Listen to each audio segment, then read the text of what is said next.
Over the last 50 years, numerous people have disappeared in national parks and forests all over the North American continent. Many of these cases are quickly resolved when rangers successfully find a lost hiker or small child who's wandered away from their parents. However, lost hikers and children don't explain all of these cases. There have been strange reports that simply can't be explained with logic or science. People have reported looking directly at a friend or loved one, and in the middle of a conversation with their friend, poof, they're gone. Other times, people reappear in places they couldn't possibly have reached, unless they had Scotty beam them up. I'm a former park ranger. I retired several years ago due to the PTSD I suffered from dealing with these cases. I try not to let it wear on me, but if I'm being honest, it really takes an emotional toll on a person. I want to share some of these stories, if only to get some of the weight of the memories off my shoulders.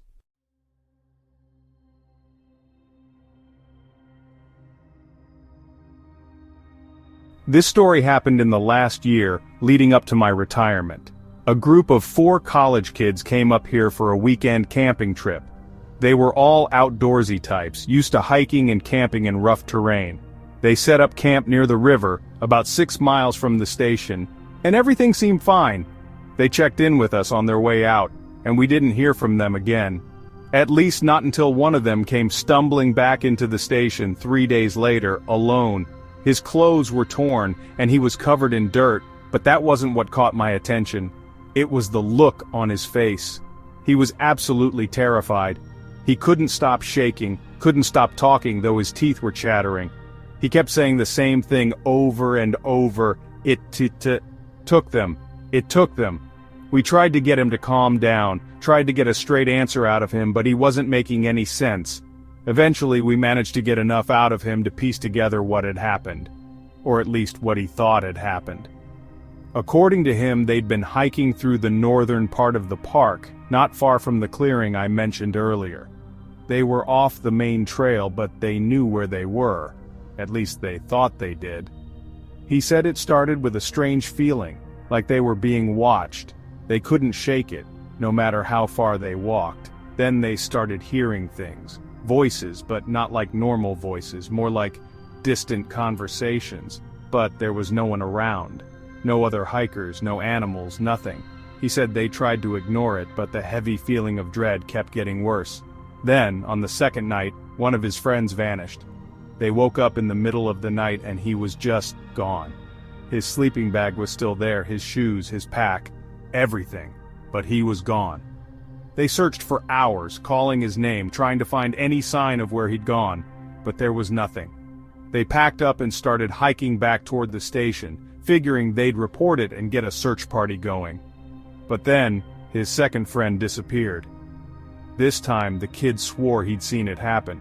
They had been walking, and suddenly his friend just wasn't there. 1 second he was right behind him, and the next he was gone.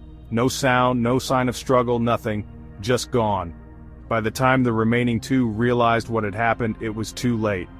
The third friend went next. The kid said he turned to say something to his friend, and she was just gone. He didn't even hear her leave. 1 second she was there, right next to him, the next second she had vanished literally into thin air. Freaked out, he started running. He said he ran for miles, not stopping, not looking back, just running for his very life. Eventually he made it back to the station, but his friends were gone. We searched, of course, but we didn't find them. No sign of a struggle, no sign that they'd ever been there at all. We found their camp, though. It was exactly as the kid had described. 4 sleeping bags, 4 packs, all untouched. No sign of foul play, no sign of animals, just empty. That kid never came back to the park. I don't blame him.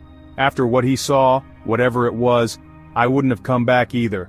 I've asked myself 100 times what it is that takes these people. I've come up with every possible explanation. Wild animals, freak accidents, even some kind of human element, like a serial killer or a group of crazies living off the grid. But none of that fits. Not really.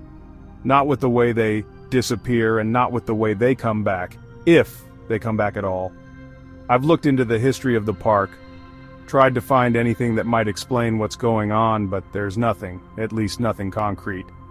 There are stories, of course, there always are. Old legends, folk tales passed down by the native tribes that used to live in the area. They talk about spirits, about places in the woods where the boundary between worlds is thin, where people can be taken. But those are just stories, right? At least that's what I used to think. Now, I'm not so sure. I still visit the park occasionally, but I don't go near that clearing anymore. A part of me feels drawn to it, like something is calling me to visit. Something's out there. There's no denying it, though authorities prefer to do just that. There's something that doesn't want to be found, but at the same time, it's always watching, always waiting for something. I've thought about moving somewhere far away where I don't have to think about it anymore, but every time I do, I remember the people who've disappeared. I think of all the families who never got answers, the ones still waiting for their loved ones to come home, and, though I've retired, I know I can't really leave. Not yet. Not until I figure out what's really going on. So I keep searching, keep patrolling the same trails, hoping that one day I'll find something that makes sense. Something that explains all the disappearances, all the strange things that happen out here. I've seen some things in these woods that defy logic, but there are stories from other rangers, stories passed down between shifts or whispered over the campfire, that make the hair on the back of my neck stand up. Some of them, you wish were just that, stories. But a few of them, they're not. These are the ones that keep a person looking over their shoulder at night.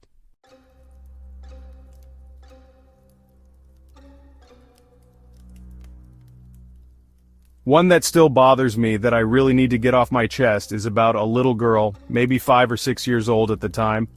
It happened about 8 or 9 years ago. Her family was camping at one of the park's more remote sites, an area that's not easy to reach without a good bit of experience hiking. They were seasoned campers, not the type to make dumb mistakes, and they'd set up their tent near a stream, about 3 miles off the main trail. The parents said she'd wandered off while they were setting up for the evening. They thought she'd just gone to explore by the water or pick flowers like she often did on their camping trips. When she didn't come back after a few minutes, they decided to go looking for her. That was the start of a long, terrible search. We organized a team and spread out, sweeping the woods for any sign of her. In this case, we did find footprints leading away from the camp, small ones, hers for sure. But after about half a mile, they just abruptly stopped. There were no signs of any struggle, no sign she'd fallen or been hurt. The footprints just ended, right in the middle of a muddy trail. Undeterred, we searched for days, but no luck. Your heart always hurts more when it's a kid, which made us determined to find her. But after the first week, we were forced to call off the search due to weather. The woods had taken her, or at least that's what we thought. Then, nearly 2 years later, to our utter shock and disbelief, she just walked out of the forest. It was early in the morning, just after dawn, when one of the other rangers spotted her. She was standing at the edge of the tree line, near one of the old fire towers we don't use anymore. At first he thought it was just some lost hiker's kid, maybe wandered off from a group. But as he got closer, he realized she wasn't just lost. She was the same little girl who had disappeared a couple of years ago. It was clearly the same child, the same face, the same clothes, though they were worn and ragged. And here's the batshit craziest part. She looked like she hadn't aged a day. The only difference is that her hair had lightened considerably, from a light brown to almost white. She didn't say anything at first, just stared at the ranger with this distant, hollow look. When they brought her back to the station, she still wouldn't speak. It took hours before they could get anything out of her, and even then it didn't make much sense. She said she had been with him. Fearing some sort of human trafficking issue, we pressed her on who him was. She just kept saying the same thing over and over, the bear man. She talked about being taken by this creature, something that looked like a man but wasn't. She said it had fur like a bear, but walked on 2 legs and had these huge yellow eyes that glowed in the dark. She said it had carried her deep into the woods, to a cave she didn't recognize. She lived there, alone, for what she thought was only a few days. But when she finally came out, everything had changed. There was now a trail leading out from the cave, but there hadn't been one there before. We tried to get her to show us where the cave was, but every time we got close to the spot she described, she'd panic, start crying uncontrollably, pale and shaking. She kept repeating it wasn't safe. He was still there, she insisted. He was watching us. Her parents arrived and took her home. To my knowledge, they never came back to the park. Who could blame them? I know it sounds crazy, and we've never found any evidence of this so-called bearman, but her story stuck with me. It wasn't the way she described him that made me a believer, it was the way she didn't. There was something about her eyes when she talked about it, like she had seen something she couldn't even begin to understand, and it had broken something inside her. Whatever took her that day, it wasn't something from our world. I wish it would return to where it came from.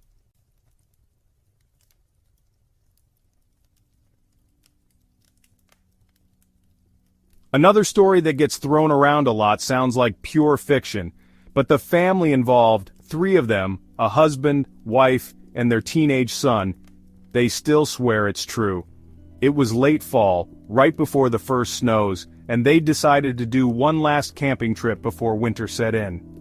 They picked a spot not far from the northern ridge, a beautiful area where the trees thinned out, and you can get a clear view of the valley below.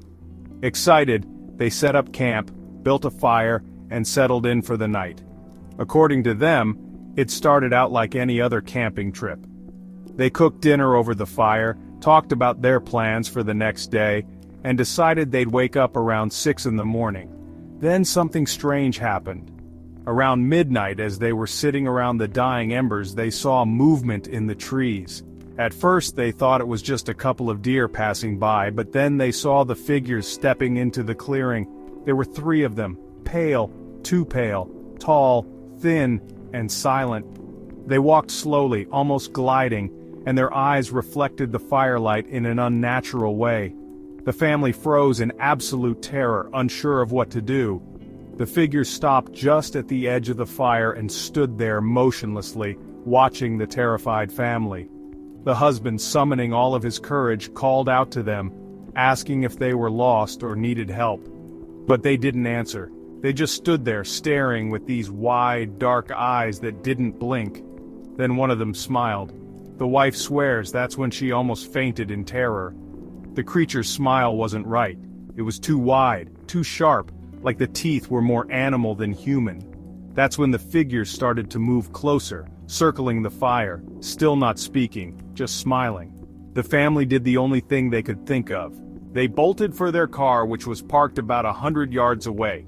They didn't bother packing up the tent or anything else, they just ran. They said they could hear something following them, footsteps moving faster than should have been possible. But when they reached the car and turned on the headlights, there was nothing there. They drove back to the ranger station in a panic, half expecting to see those things, whatever they were, again. When they got there, they told us everything. The fear in their eyes was real. They were still pale and shaking. These weren't the kind of people to make up stories. In the morning, we went back to check out their camp. The tent was still there, half collapsed, and the fire pit was cold. There was no sign of anyone else. No footprints, no tracks, nothing. The family never came back to the park after that. They moved a few states away, and the son apparently still has nightmares about those figures. Some of the newer rangers insisted they just scared themselves. Maybe they ate a mushroom that messed with their heads, or maybe they just got spooked by an animal, but I don't think so. I've heard too many stories like theirs.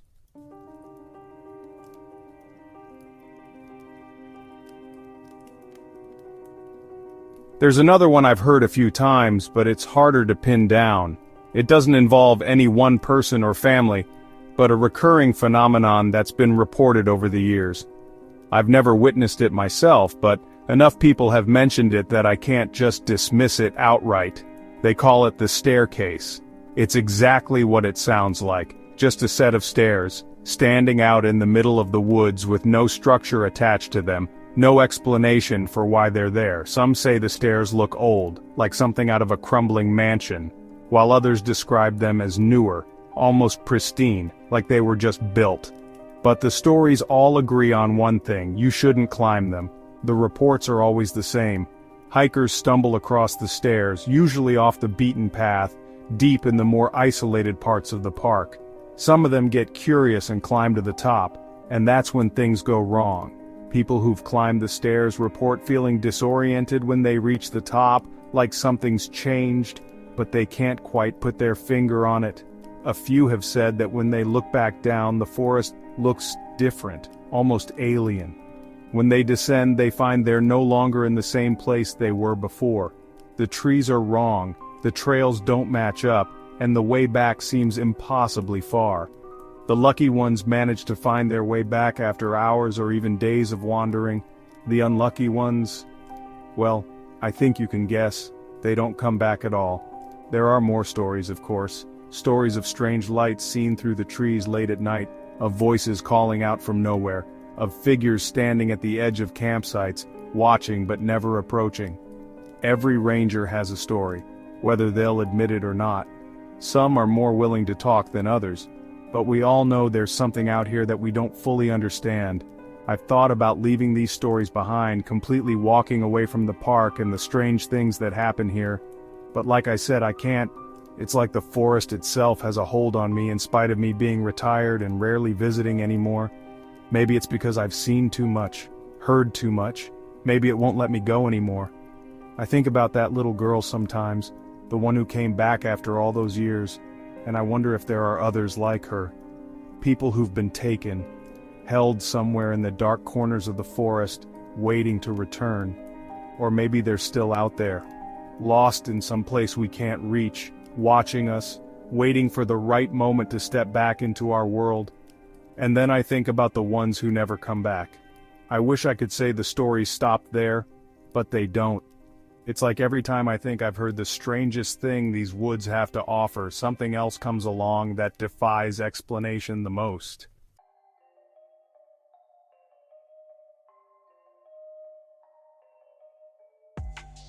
Another incident, this one still confuses the hell out of me to this day, involved a family camping near the southern edge of the park, closer to the more developed areas but still deep enough into the wilderness to feel isolated. They had a son, maybe 10 or 11, who was in a wheelchair. He had a spinal condition, but he loved being outdoors.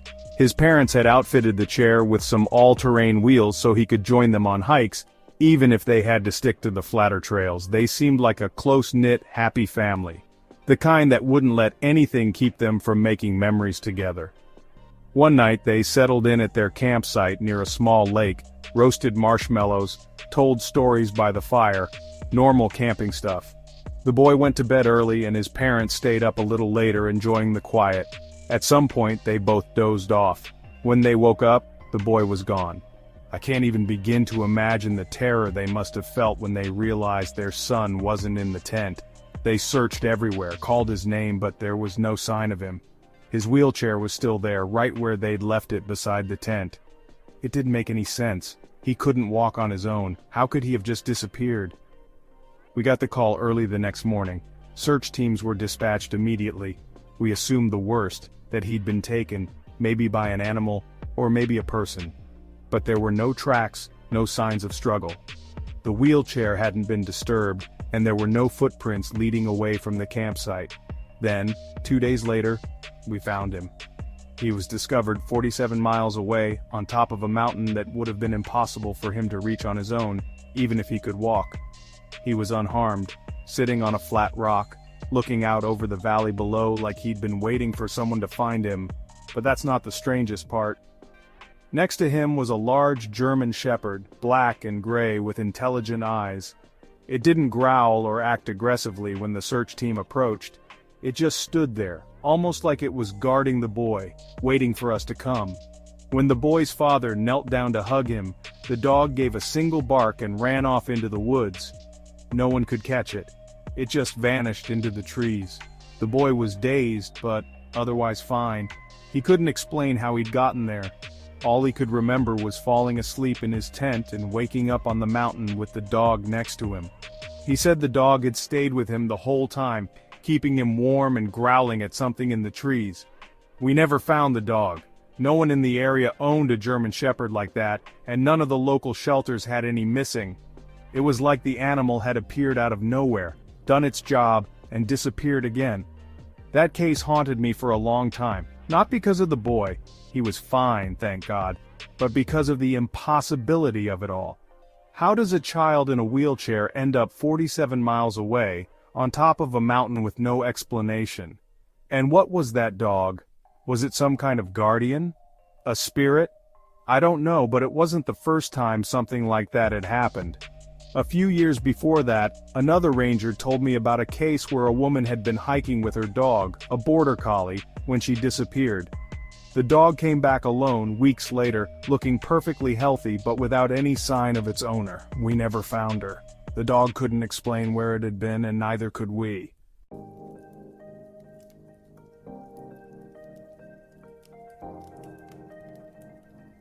Then there's the story of the lost campers. This one gets talked about around here a lot, though no one's ever officially confirmed it. It's one of those tales that's passed down from ranger to ranger, and each time it gets a little more unsettling. The story goes that a group of campers went missing back in the 1970s. They were college kids on a weekend trip deep in the northern part of the park, far from any established campsites. They were supposed to return on Sunday, but never showed up. A search team was sent out, and after a few days they found the campsite. Tents still pitched, food still out, but no campers. The weird part was that the campsite looked undisturbed, like they had just stepped away for a moment and never came back. There were no signs of struggle, no animal tracks, nothing that would suggest they'd been attacked or wandered off. Just emptiness. Sometime later, one of the campers stumbled into the ranger station looking disoriented and confused. He couldn't remember what had happened or where the others had gone. All he could say was that they had heard something out in the woods, something calling to them, and they had been compelled to follow it. But when asked what it was, he couldn't explain. He just kept saying, "It wasn't a person." Unfortunately, he couldn't give us any more information, and the other campers were never found. We get stories like that a lot. Hikers or campers hearing things out in the woods that they can't explain. Some say they hear voices calling their names, others say they hear music, like a far-off song carried on the wind. It always leads them off the trail, deeper into the woods. Sometimes they come back, but more often than not, they don't. I used to think it was just the wind, or maybe some trick of the mind, people getting spooked by being out in the middle of nowhere. But the more I hear these stories, the harder it is to chalk it up to imagination. I know there's something out there.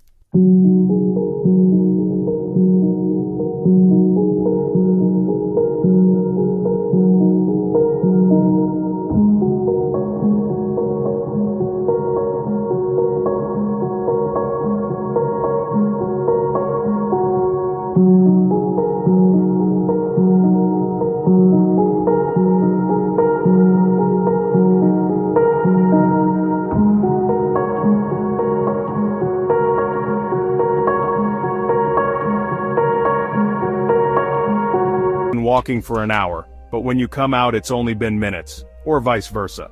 The worst part is, there are stories of people going in and never coming out. One guy, a hiker with years of experience, disappeared in the dead zone about 15 years ago. We searched for him for weeks, but there was no sign of him. Then, about a year later, another hiker found his clothes hanging on the branch of a tree, along with his wallet and a set of keys. The weird thing? The clothes, keys, everything looked brand new, not dirty or worn out at all, and his family confirmed they were his, but we never found any other trace of him. I try not to think about that place too much, but sometimes, late at night when I'm trying to sleep, I catch myself wondering how many people have gotten lost in there. How many are still out there, wandering around trying to find their way back, and what they might have seen.